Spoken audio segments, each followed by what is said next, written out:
Hello, everybody. Sunday Adelaja here. I'm back with this exciting series. This is going to be a revolutionary series, especially for the charismatic pastors and leaders in Nigeria, church leaders in Nigeria, especially. And this series is the series on leadership. But the way I call it is a leader is a ladder. A leader is a ladder. So that this whole concept of leadership, my own concept of leadership is that if you volunteer to be a leader, then you are a ladder. You are a ladder. But the topic of today, yesterday's topic was who is a leader. But the topic of today is what does a leader do? What does a leader do? So a leader is a ladder. So what would that mean to us? That what should a leader do, or what does a leader do? That means that a leader, first of all, his primary function, a leader's primary function is to serve. So a leader is not to be served, but a leader is to serve. A leader is not to be served, but a leader is to serve. So leadership should not be something that everybody is rushing to. Leadership should not be something that is so attractive because of the privileges you are going to get in it. No, that is not what leadership is. Leadership is actually about sacrifice. It's about sacrifice. It's where you go to sacrifice, where you go to give of yourself, where you go to give, to deplete yourself of your resources, of your energy. A leader's primary function is service. A leader's primary activity is to serve other people, and not just to serve people who are high up there, but to serve people who are lower than themselves, who are at the same level with himself. But when you look at how leadership is in our culture, where we come from in Africa, and even in some Western charismatic churches in America, you will have the impression that leadership is a privilege that enjoys service. That leadership is a privilege where you are served. That to be a leader is to be served. That is the impression you have when you get to a place like Africa. Because you can't just go and see, go and look at the picture. What happens when a leader comes somewhere in Africa, shows up anywhere? I mean, they will not even allow him to hold his Bible. They will not even allow him to hold anything or carry anything. A leader cannot even go and clean his environment. A leader cannot even clean the table after himself. A leader cannot even serve another person. I mean, I remember in my own house here, I hosted some people in my house from Africa. So I was, because, we had people serving us, but after we finished eating, the ladies who were serving us had gone down, But I was the host and my wife was there. So I'd finish eating. I eat fast. I do everything fast. I finish eating. So because I'd finished eating, instead of waiting for the girls to come and pack and clear the table, I just stood up. And this is normally what I do normally in that normal circumstance. I stood up and started, clearing the table for the people. They would not allow me to take their plates. The Africans that were there, they would not allow me to clear the table. It was always became a fight. No, pastor. Pastor, no. We will do it. I said, how can you do it? You don't even know where my kitchen is. How can you do it? You don't even know where to take it to. That is the picture of leadership in Africa. A leader, they said it's an insult. I want to be blessed. Oh, I don't want to be cursed. I don't, curse, blessed. How come all that? Oh no, no, I don't want to be close. No, I would rather they want to. That is what we see in Africa. A leader, they don't allow leaders to do anything. A leader is like a mini god. They would not even allow you to open your own door to your own car. I mean, they would not even, if it's possible for them to carry you into your own car, they will carry you and sit you there. Talk less of letting you drive your own car. That one is an abomination. I mean, somebody was telling me the other day, can you imagine it? Yeah, we saw one pastor driving, a whole that pastor driving by himself. But maybe he was just enjoying himself now. No, who is there? Why is it that they will allow him to drive? That is, they don't allow leaders. If you are a leader, the impression, in fact, I heard right now that even in schools like colleges and universities, people who are 20 years old, 21 years old, if one of them happens to be the fellowship leader, the leader of the home fellowship or whatever they're doing, the Christian fellowship, that other students that are their mates, even in Ukraine here, I heard that they will be carrying their bag, they will be saying, they will be going to their hostel to wash their clothes for them, going to their hostel to cook for them. No salary. These are their classmates that you have to go to the same medical school all together. 20-year-old, 21-year-old, 25-year-old kids. Under 21-year-old kids like them will be carrying their bags for them. Because the idea of leadership that they have is paganistic. The idea of leadership they have is totally paganistic. Is what Jesus said that, in fact, let's go back to that place in Matthew 20, Matthew chapter 20.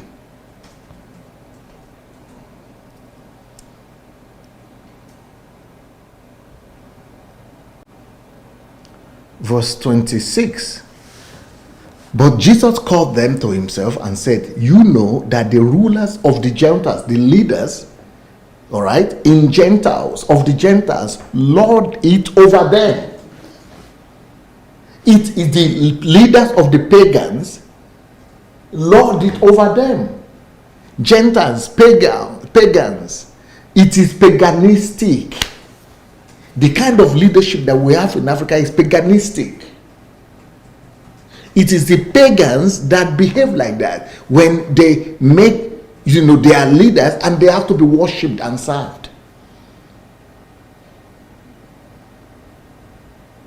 It is paganistic that everybody is worshipping you as a leader. It is paganistic that you will not be allowed to do anything for yourself.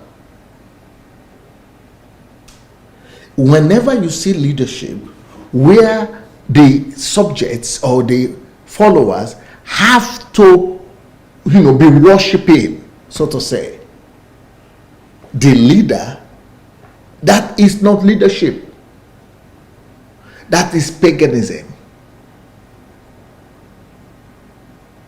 So what is leadership in this kingdom? Jesus said, don't be like this. You know that the rulers of the Gentiles or the pagans lord it over them, and those who are of great power, authority, exercise the authority over the people. That's what pagans do. Yet, but for you, it shall not be so among you. Leaders are not supposed to lord it over other people. Leaders are not supposed to rule over other people. That is not the position of a leader. A leader is a ladder in this kingdom.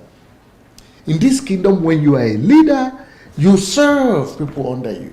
Yes, they could also do some things to you, but maybe just for them to be able to make life a bit easier for you to be able to serve them more. But it should be obvious that you are the one doing the most service, not just being adorned and honored and worshipped, but and then doing something that nobody even knows what.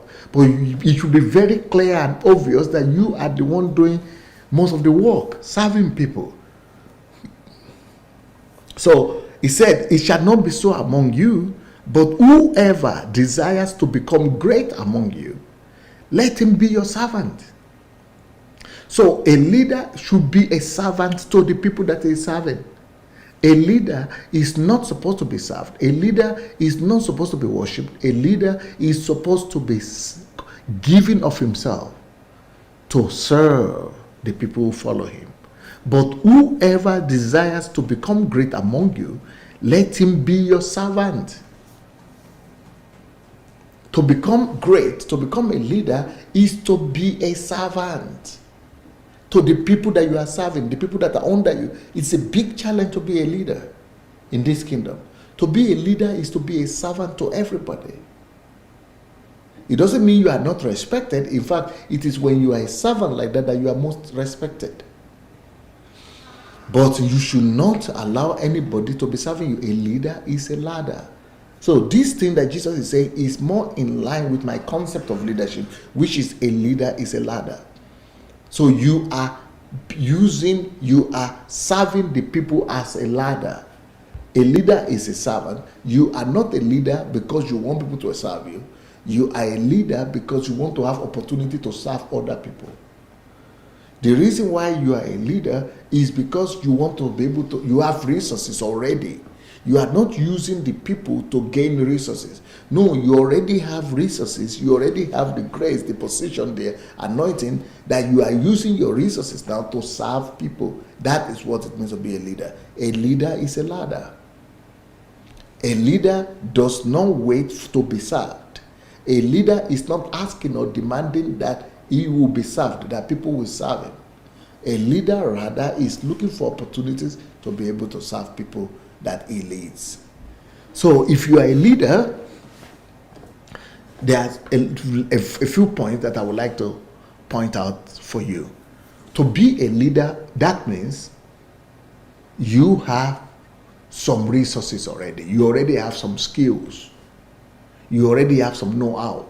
There is no way you can be a leader if you don't have skills and resources already. If you don't have skills and resources, what will you use to serve people?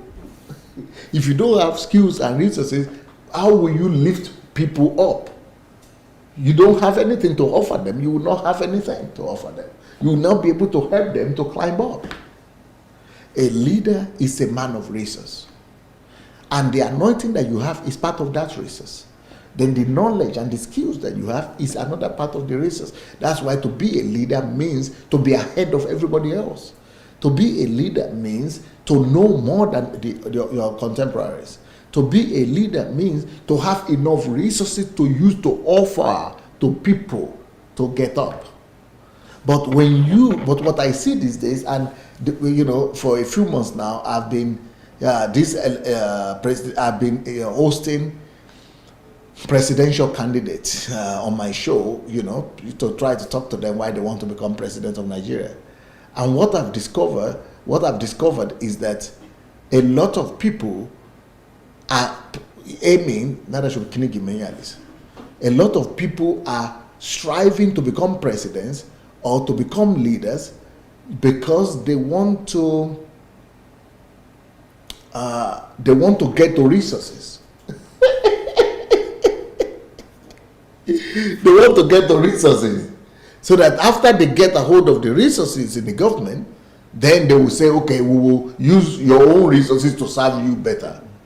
But if you didn't have your own resources before and you could not use it to serve people, it means you are going to steal the resources you are going to get there. A leader is somebody who already is self-sufficient, who already has enough resources by himself, and is ready to use those resources to go and serve people. That is what a leader is. But if you are aiming to go and if you are hoping to go and get the resources that are there, then to turn around to be using those resources, it means you are going to be an oppressor. You are going to be an oppressor sooner or later because you don't have anything in your hand that you want to use to serve. You must have the resources already. And it is your resources that you are using to serve people. So that is what a leader does. You serve people with what you have. How can you serve people with when you don't have anything to serve them with? So a leader is somebody that has resources.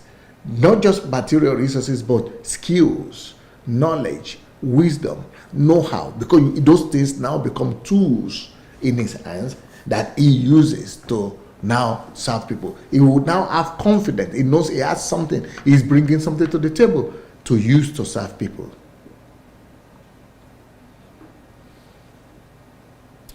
That's number one. Number two, what does a leader do? A leader must know how to do something.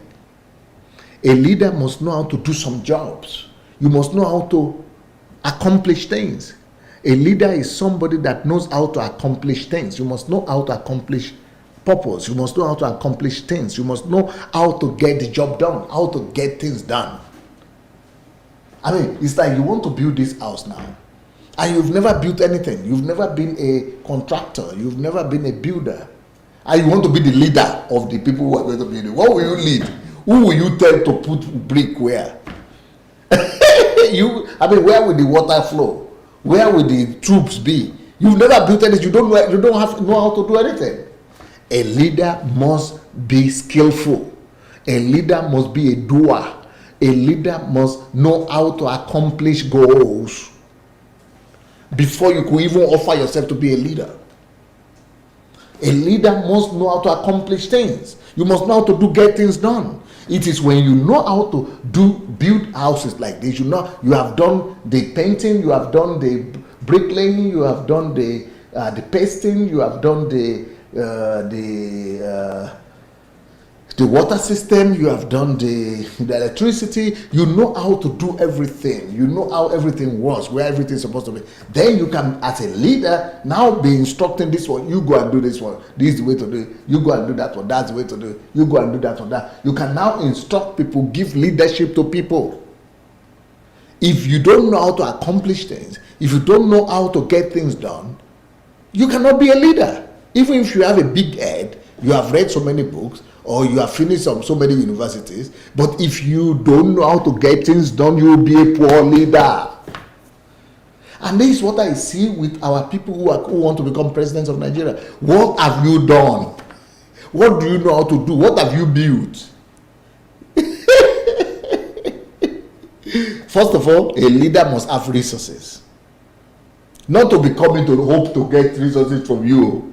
No, you are not a leader. You must have a resource that you want to use to help other people get to the top. Number two, a leader must have gotten to that top himself. A leader must have known how to do things. It is when you know how to do things, you'll be able to lead others to say, I know the way, I've been there before, I've gone there and come, I know the way, I know the direction, follow me. So a leader must know how to get things done. You must be an accomplisher. You must be a doer. You must be an expert. You must be an expertise. You must know how to get the job done. It is when you know how to get the job done, then you can tell people, yes, follow me. I will show you and I will tell you how to do it. That's number two. Number three, a leader must not just know how to get things done. A leader must also be skillful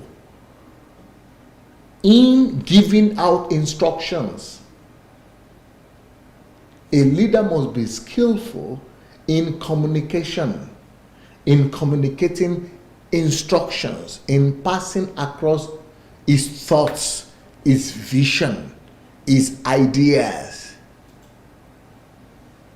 As a leader, you must be able to communicate to people what you want from them, what they should do, because you are a leader, you are going before them. You must be able to tell them what you want from them. You must be able to instruct them so that they will understand what you want from them. They will understand what to do. You must be a good communicator. You must be a good communicator. You must be a person that is able to express himself. You must be a good teacher. You must be able to tell people, teach people what to do, what you want from them, what you're expecting from them, and how they should do it. That is, you remember I said, you must have resources that you are bringing to the table that you want to use to lead people, to help people. But besides that, you must also have experience and expertise how to do something. But it's not just enough for you to know how to do something. No. It's not just enough for you to have the expertise by yourself or how to do it. You know, a lot of people know how to do some things, but they might not be able to teach other people how other people can learn that thing from them and then be able to do that thing as good as they are able to do it. You know, a lot of us, we know how to do things, we just do things, but we don't even know that it takes skills to be able now to pass across to another person that thing that we do. So for you to be a leader, it's not just enough that you know how to be a leader or how to do one thing or the other. You must go beyond that.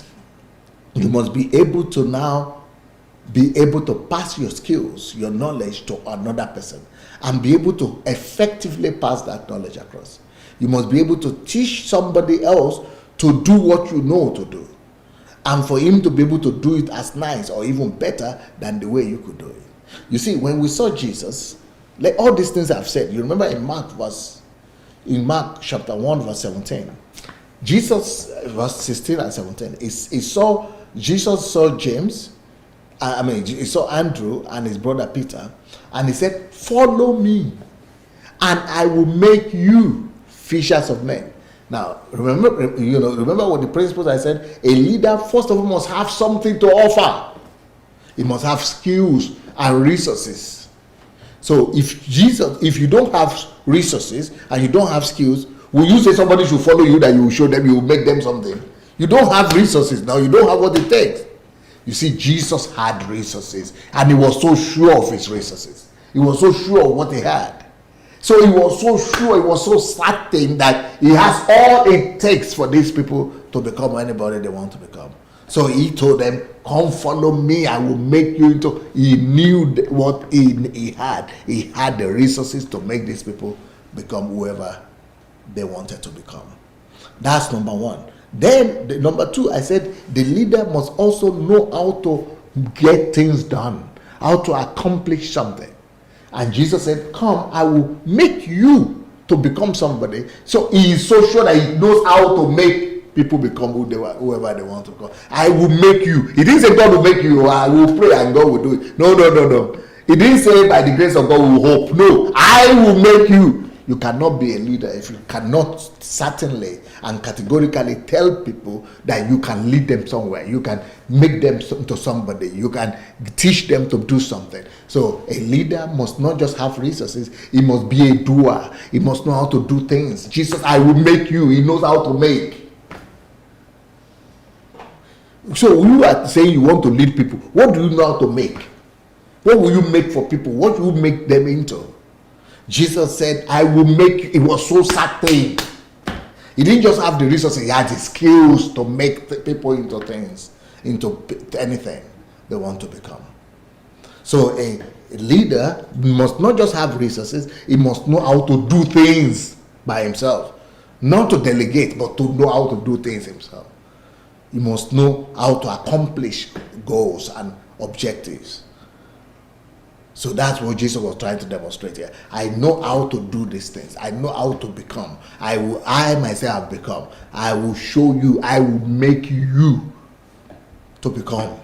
I will make you to become. So a leader must not just, have the resources. He must not just have the skills. He must know how to get things done, how to accomplish things. But besides that, number three, a leader must also know not just how to do things by himself, but how to make other people do those same things or become that thing that he has become.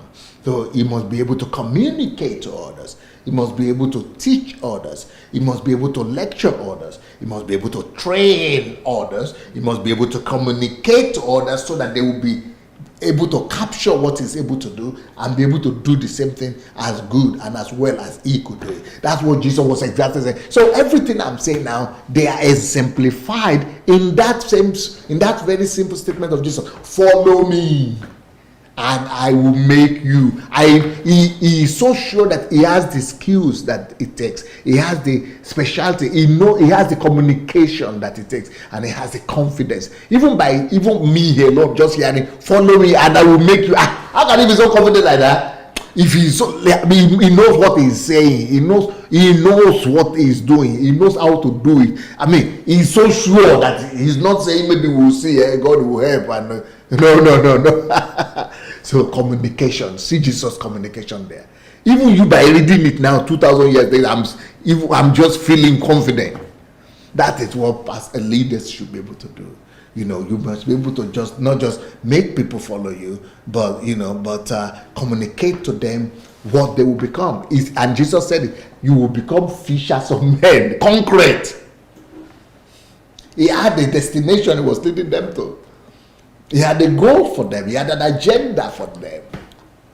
Beautiful stuff. He had an agenda for them. He has an assurance for them, a blessed assurance. You will become this thing, not become. Not maybe we will see and say, no, no, no. So a leader is not just somebody who knows how to accomplish something. He must also be able to teach people what he knows. He must be able to train people in what he knows. He must be able to communicate what he knows. He must be able to transfer to people what he knows. And he must be able to lecture, teach other people, communicate to other people what he knows to do. These are what leaders do. Maybe I'll give you one or two more things before I go. So a leader must have resources, the skills. A leader must be able to do and accomplish things. A leader must be able to communicate or teach what he knows to do to others. But even more importantly than that, a leader also must be able, besides teaching you to do the thing, because you can teach somebody to do something, and the guy knows how to do the thing, and the guy doesn't want to do anything again. It's just, but that's why we need a leader. A leader must not just be able to teach you how to do something. A leader must also be able to inspire you to do it. Inspire you to want to do it. Encourage, influence you. So, because you could give somebody skills. You say, "Oh, I've done it. I know how to do computer. I know how to do something." But you cannot get him at the job. You cannot get him to come to work. Yeah, why are you today? Oh, I've lost interest. I don't have mood. I'm not in the mood. Rain came today. Sun is too much. Oh, I don't come. My mother called me to do something. Oh, my girlfriend is there. People just lose interest. That's what life. People don't want to do things. They need inspiration. They need somebody to inspire them. They need somebody to go before them. They need somebody to lead them. They need somebody to. That is what leadership is. So it's not enough that you have the skills yourself. It's not enough that you know how to do the job yourself. It's not even enough that you can teach them how to do the job. But after teaching him how to do the job, will you be able to inspire him to be coming and showing up for work every day? Will you be able to inspire him to keep on doing what you have taught him, not to throw it away? So that is another thing a leader does. And that's what Jesus said. Come and follow me, and will make you into fishermen. And what do we see later on? The people were actually they were going to be fishermen of men. They were not just going to fish for fish, they were going to become fishers of men. They started doing it. It was able to bring them along. So it's one thing, it's different from teaching people. How many people have our teachers? Teachers in school, how many people have they taught? How many of them became somebody in life? But a leader will make you not just to teach you alone, but to be able to influence you, inspire you, to actually be able to accomplish, to actually be able to go for that thing that he has taught you. This is who a leader is. So what does a leader do? A leader, first of all, must have something to offer to people. Secondly, a leader is not lording it over people. He is giving. He must come to offer. So he must know how to do things by himself. Not just people to do things for him. No, he knows how to do things himself. Number 3, a leader must know how to teach those things that he knows to do, to teach it to other people.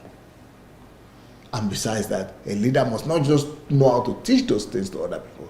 A leader must know how to inspire the people to now want to go and do it. Is that not beautiful? This is who a leader is, and I will continue this topic tomorrow. But before I go, let me encourage you to go ahead and join the mentorship program by going to sonadelajablog.com/mentorship. sonadelajablog.com/mentorship. And then if you have not yet written down the WhatsApp number, we have a WhatsApp number that you could call to. You could actually not call to, but send your telephone number to the WhatsApp number to, and we'll be sending you messages every day.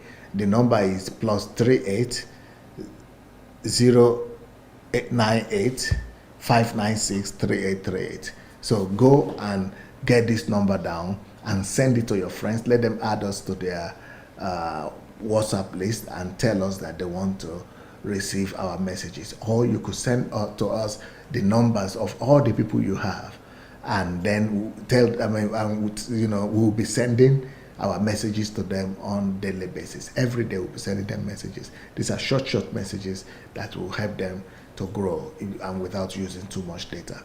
And if you have not yet written for the HMT, just write to hmt@godembassy.org, hmt@godembassy.org. So please go ahead and join us for the HMT. That's where history makers are made. If you want to become a history maker, go join us there.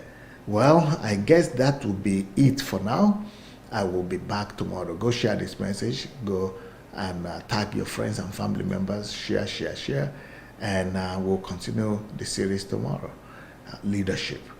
A leader is a ladder. See you. Peace.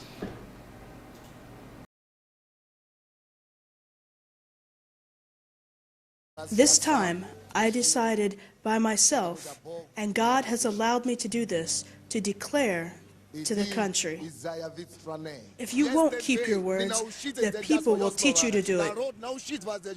Last this has happened.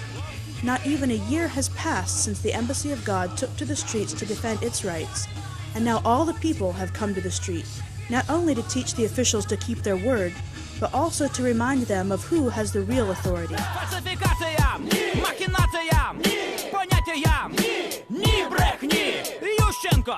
Ющенко, це наш президент. Разом нас багато, нас не подолати. Разом нас багато, нас не подолати. Разом нас багато, нас не подолати. This is an unbelievably exhilarating and exciting time in Ukraine, because we've seen people, after 1,000 years, finally come out on the streets and demand their rights. They demand democracy, freedom, and a civil society. All that has been familiar for the Protestant churches over the last 10 years began happening in the squares and streets of the city during the days of the Orange Revolution.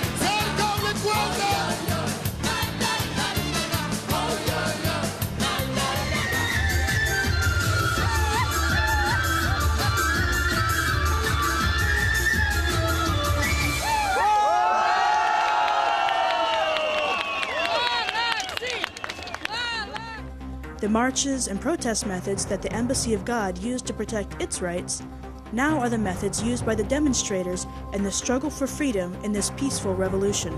My son was a drug addict. The Lord set him free. I know the price of freedom. I know that the freedom of the nation depends on every person, and therefore the freedom of the nation will come through the freedom of every person.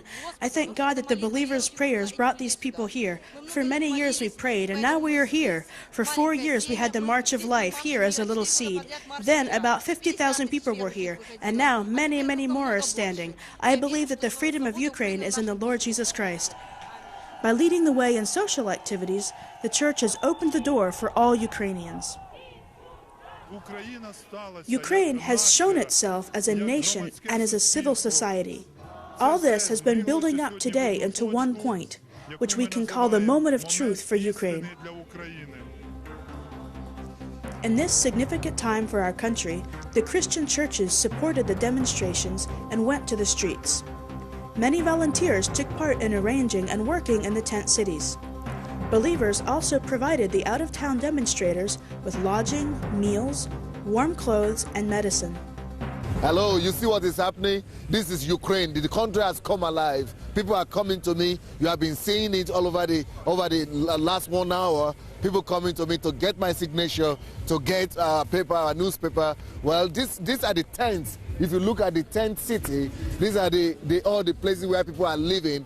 Our church also has got a tent where we are living, and people here are coming here to live, not live in this center, just to make a point that this country, that they are ready to stand in the street, they are ready to sleep in the cold, just for this country to change. Well, that is the role of the church, and the leading role in the center of all this is the church, the embassy of the blessed kingdom of God. That's the name of our church, and everybody is coming here because they know this is where life is. They are coming to receive newspapers, they are coming to receive the gospel, they are coming to be prayed for, they are coming to discuss about God, and they are coming to receive the 7 principles of national reformation transformation that we have printed out and we are giving to the whole country. We are giving them out in hundreds of thousands to the people, citizens of this nation, and they are taking them and they are distributing them to know the principles that are able to transform this country into a prosperous nation, into a blessed society. So I want to encourage everybody from every country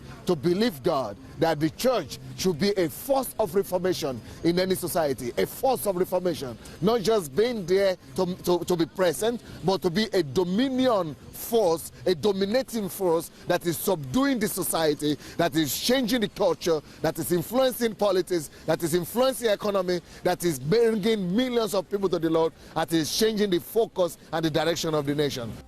The unity of all religious denominations and all groups of society in the struggle for freedom and justice has brought change.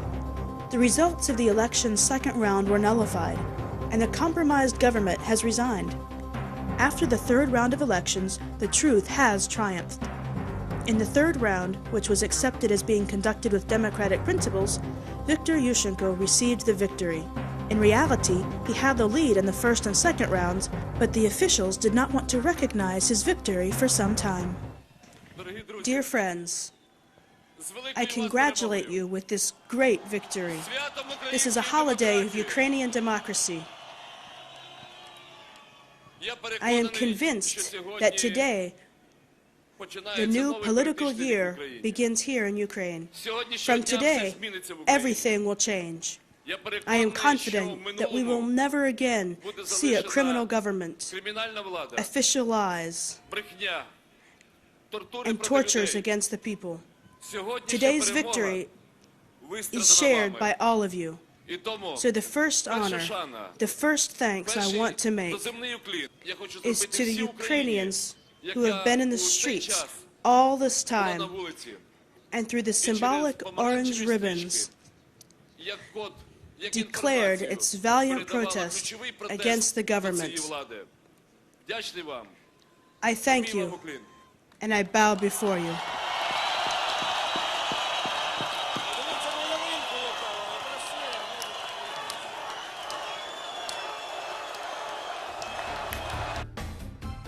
Because nothing happens instantly, and a revival in society is the result of much prayer and building the country first in the spiritual realm. Today, we have actually laid the foundations for freedom. This is very important. I am hoping that because of what has happened here, because the people now understand that they will no longer be slaves, that they will stand up for what is best. I think that Ukrainians will now have a bright future because they are finally standing up for themselves. The re-election is at hand, and the political situation in the country will at last become stable. The revolutionary euphoria will pass over, but the experiences and the determination will stay. Not just for positive reformation, but for our society and for the life of each person to be built on the unshakable and eternal principles of the love and freedom that are only found in Jesus Christ. Today, I am proud that I am a Ukrainian. I love to see how popular it is to be a Ukrainian today. Україна!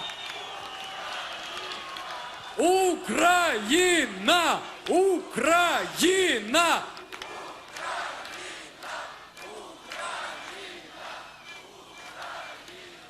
Glory to you, glory to Ukraine, and glory to the Lord God.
If you have been watching our videos and maybe you enjoy them, maybe you don't enjoy them, but still, we need you to help us spread the word.